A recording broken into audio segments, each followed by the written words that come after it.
हरी बोल। क्या आपने कभी सोचा है कि एल्बर्ट आइंस्टाइन, स्टीफन हॉकिंस या फिर लियोनार्डो डी विंसी, इन लोगों के माइंड में ऐसी क्या खास बात थी कि ये अपनी फील्ड के मास्टर्स बने? इसके सिर्फ दो कारण हो सकते हैं, या तो उनका माइंड गॉड गिफ्टेड था, या फिर उन्होंने अपने माइंड को उस तरीके से ढाला कि वो अपनी फील्ड में सुपीरियर बने। क्या आपने कभी सोचा है कि हमारी लाइफ में कुछ ऐसे इंसिडेंट हुए हैं जो पता नहीं कितने सालों पुराने हो, लेकिन उसके बावजूद हम इस बात को जानते हैं कि वो इंसिडेंट हमारे साथ पूरी लाइफ भर रहने वाले हैं? ऐसा क्यों है? इसका रीज़न क्या है? इसका रीज़न ये है कि पर डे हमारे माइंड से अराउंड 60,000 थॉट्स फ्लो करते हैं। और अगर हम किसी इंसिडेंट को पकड़ के उसके ऊपर कॉन्टेम्पलेट करें, इसका मतलब ये है कि उन 60,000 थॉट में से हमने काफ़ी सारे थॉट्स एक ही डायरेक्शन में मर्ज कर दिए, सिर्फ एक चीज़ पे लगा दिए हैं। इसलिए वो चीज़ अब हमारे माइंड में एक अलग, एक स्पेशल जगह लेने वाली है। ऐसे ही एक्सपीरियंसेस को मैं एग्जाम से कनेक्ट करके अलग अलग टेक्निक्स बनाता हूँ और वो सब मैं आपके साथ शेयर करूँगा। आपके दिमाग में ये क्वेश्चन भी हो सकता है कि अगर मुझे अपनी माइंड मैनेजमेंट की टेक्निक्स पर इतना विश्वास है और मैंने बैंक पीओ और सीजीएल दोनों ही एग्जाम्स को एक साथ पढ़ के क्रैक भी किया फर्स्ट अटेम्प्ट में, तो मैंने यूपीएससी के लिए क्यों नहीं पढ़ा, मैंने यूपीएससी का एग्जाम क्यों नहीं दिया? ये भी मैं आपको बताऊंगा, लेकिन वीडियो के एंड में। तो सवाल ये है कि सुपीरियर माइंड मिलेगा कैसे? तो देखो, सुपीरियर माइंड किसी भी इंसान के पास होने के दो कारण हो सकते हैं सिर्फ। या तो उसको गॉड गिफ्टेड माइंड हो, इसका मतलब उसके प्रीवियस कर्मास की वजह से उसको ये माइंड मिला है इस लाइफ में, या फिर उस पर्सन ने खुद से मेहनत करके अपने आप को इस काबिल बनाया कि उसका माइंड सुपीरियर बना। और आपका माइंड अभी चाहे किसी भी कंडीशन में क्यों ना हो, मैं आपको इस वीडियो में प्रूव कर दूंगा कि आपके माइंड को सुपीरियर माइंड बनाया जा सकता है और उसको इस काबिल बनाया जा सकता है कि वो किसी भी एग्जाम को क्रैक कर सकता है। मॉडर्न साइंस ने ऐसी कई सारी रिपोर्ट्स पब्लिश करी है जिसमें उसने बताया कि हमारे माइंड की असली कैपेबिलिटी कितनी ज़्यादा है, और ऐसे कई सारे तरीके बताए हैं जिससे अपने माइंड को बहुत ज़्यादा कैपेबल बनाया जा सकता है। मैं ऐसी कुछ रिपोर्ट्स आपके साथ इस वीडियो में शेयर भी करूँगा। जो हमारे वैदिक स्क्रिप्चर्स हैं, यहाँ पे भी कई सारे तरीके बताए गए हैं कि कैसे हम अपने माइंड की कैपेबिलिटी को अचीव कर सकते हैं, जो हाईएस्ट कैपेबिलिटी है। जो मॉडर्न साइंस का तरीका है, वहाँ से मैंने डिड्यूस किया है वाओ मेथड, जिसको मैं ब्रीफली एक्सप्लेन करूँगा, बहुत अच्छे से एक्सप्लेन करूँगा। हर एक एग्जाम में ये कैसे अप्लाई हो सकता है इसी वीडियो में। और वैदिक स्क्रिप्चर से हम मेडिटेशन को कैसे यूज़ कर सकते हैं अपनी लाइफ में, ये भी मैं आपको अभी एक्सप्लेन करने वाला हूँ। हम इन दोनों को ही अपनी डेली लाइफ में लेकर आएंगे और अपनी प्रिपरेशन को इतना ज़्यादा स्ट्रॉन्ग बना लेंगे कि आपको प्रिपरेशन करते हुए ये एक्सपीरियंस हो जाएगा कि हाँ, एग्ज़ाम क्रैक करना काफ़ी ज़्यादा आसान है। तो अब एक बार वाओ मेथड पर आते हैं। वाओ मेथड को यूज़ करने का रीज़न क्या है और उसका पर्पस क्या है? इसको यूज़ करने से जो माइंड की कैपेसिटी है वो बहुत ज़्यादा इंक्रीज़ होगी। माइंड हमारा कितनी चीज़ों को होल्ड करके रख सकता है एक साथ, इस चीज़ के बारे में भी आपकी टेस्टिंग होगी। माइंड का फोकस बढ़ेगा बहुत ज़्यादा, ताकि जब आप पढ़ो तो उस टाइम पे आपका माइंड इधर उधर ना भागे। आपके माइंड का जो रिस्पॉन्स होगा वो बहुत ज़्यादा क्विक हो जाएगा पहले से। बस एक चीज़ को जान लो कि आपका माइंड बहुत सारी लेयर से मिलकर बना है, और जो चीज़ आपकी माइंड की जितनी अंदर वाली लेयर तक पेनिट्रेट कर पाती है, आपका माइंड उस चीज़ को उतनी ईजिली एक्सेप्ट करता है। और इस मेथड में हम यही करने वाले हैं। आप चाहे किसी भी एग्जाम की तैयारी कर रहे हो, लेकिन इसकी जो बिगिनिंग होगी ना मेथड की, वो addition, subtraction, division and multiplication से होगी, ताकि आपको एक आइडिया लग जाए कि इसको प्रैक्टिस करना कैसे है। अब देखो, जब मैंने स्टार्टिंग में इसकी बात करी थी तो मैंने आपको बोला था कि इसको राइट ऑन वॉल भी आप कहोगे, कि आंखें बंद करके आप इसको दीवार पे लिखोगे। लेकिन वो सिर्फ एक समझाने का तरीका था।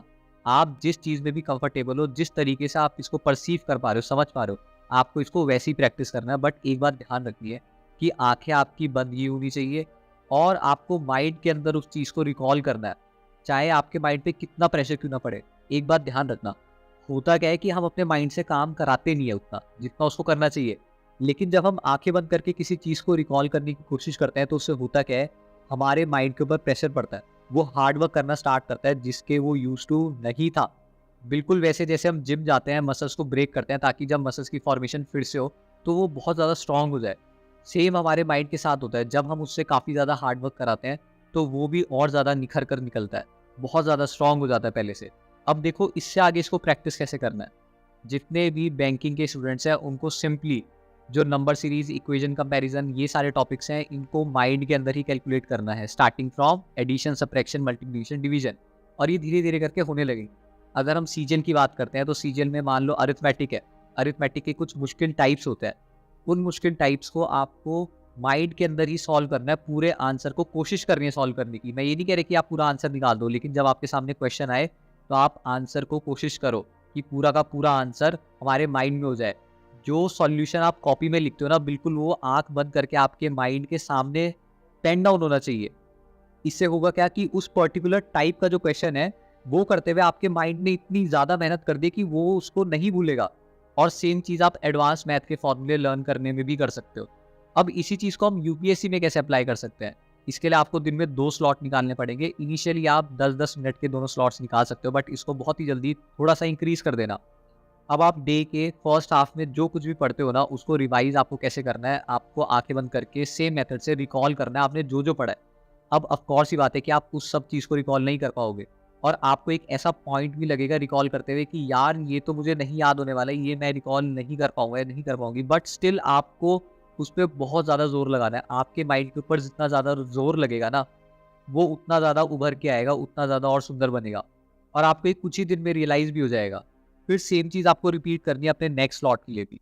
अब ऐसे ही जितने बाकी एग्ज़ाम्स भी हैं, चाहे वो जेईई है, चाहे वो नीट है या कोई भी और एग्ज़ाम, उन सभी एग्ज़ाम्स में आपको सेम चीज़ को प्रैक्टिस करना है बिल्कुल इसी तरीके से जैसे मैंने समझाया है। और प्लीज़ अपने माइंड पे डाउट मत करना। आपको अभी शायद इस बात का आइडिया भी नहीं है कि आपका माइंड कितना ज़्यादा पावरफुल है, लेकिन जैसे ही आप इस चीज़ को फॉलो करोगे ना और आपको रिज़ल्ट दिखना स्टार्ट हो जाएगा, तो आपको अपने माइंड की पावर एक्चुअल में रियलाइज़ होने लग जाएगी। मॉडर्न साइंस ने ऐसी कई सारी रिपोर्ट्स पब्लिश करी हैं जिससे कि माइंड की सिक्योरिटी एस्टैब्लिश होती है और ऐसे कई सारे तरीके बताए हैं जिससे हम अपने माइंड को एक नेक्स्ट लेवल पर ले जा सकते हैं। कुछ रिपोर्ट्स जैसे कि the role of deliberate practice in the acquisition of expert performance, mindset, the psychology of success, make it stick, the science of successful learning, how people learn, brain mind experience and school.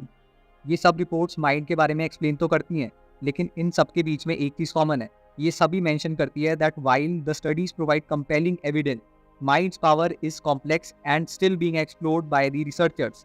मतलब ये सब reports मानती है that mind is extra ordinarily powerful but still it's power is unexplored. ये reports बताती है कि जो एथलीट्स और म्यूजिशियंस होते हैं वो विजुअलाइजेशन टेक्निक यूज़ करते हैं अपनी परफॉर्मेंस को एनहांस करने के लिए। ये रिपोर्ट्स ये भी बताती हैं कि अगर हम किसी भी टास्क को मेंटली रिहर्स करते हैं तो जो एक्चुअल परफॉर्मेंस होती है उसमें हमारी इंप्रूव परफॉर्मेंस दिखाई देती है। तभी आपको याद होगा कि मैंने एक वीडियो भी बताई थी कि एग्जाम से 10 मिनट पहले हमें क्या करना चाहिए कि हमारी एक्चुअल परफॉर्मेंस बहुत ज़्यादा इंप्रूव हो जाए। उसमें कई सारे कैंडिडेट्स के मेरे पास मैसेज भी आए जिसमें कि उन्होंने मुझे थैंक करा उस टेक्निक के लिए। इन रिपोर्ट्स में प्लेसिबो इफेक्ट को एक्सप्लेन किया गया है जहाँ पे ये बताया गया है कि कैसे माइंड खुद ही बॉडी को ट्रीट कर सकता है बिना मेडिसिन के। इसके अलावा mind body connection, neuroplasticity, placebo analgesia, इन सभी मेथड्स की हेल्प से रिसर्चर्स ने प्रूव करा है माइंड की सिक्योरिटी को और उन्होंने ये भी प्रूव करा है कि सही मेथड्स को और सही टेक्निक्स को फॉलो करने से कोई भी इंसान अपने माइंड को सुपीरियर बना सकता है। अगर मैं वैदिक स्क्रिप्चर्स की बात करूँ तो माइंड सबसे फेवरेट टॉपिक है वैदिक स्क्रिप्चर्स का। उसको बहुत सारी जगह पे मेंशन किया गया है जैसे कि कठोपनिषद, इसमें सोल को राइडर बताया गया है रथ का, बॉडी को रथ बताया गया है, इंटेलेक्ट जो कि बुद्धि है उसको सारथी बताया गया है और माइंड को बताया गया है लगाम।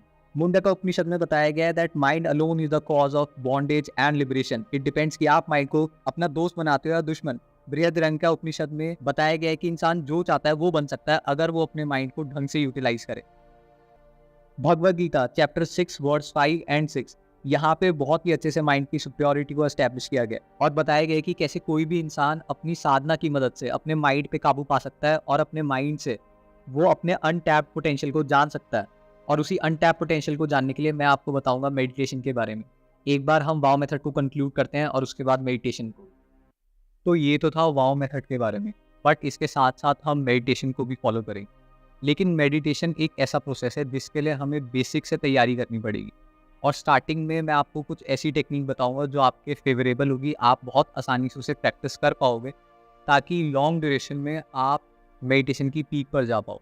ये हम स्टार्टिंग के 1 महीने के लिए करेंगे, 1 महीने के बाद मैं इसे अपग्रेड करूंगा। अभी के लिए आपको क्या करना है, जो भी आपके पढ़ाई के स्लॉट्स हैं इनके बीच में आपको इसको प्रैक्टिस करना है 10 मिनट का टाइमर लगा के। और करना क्या है, आपको सांस लेनी है अंदर काफ़ी गहरी, लेकिन अनकंफर्टेबल फील नहीं होना है। जितने पे आप कंफर्टेबल हो उतना ही धीरे धीरे से सांस लेनी है काफ़ी गहरी और उसके बाद रिलीज करते हुए साउंड निकालनी है।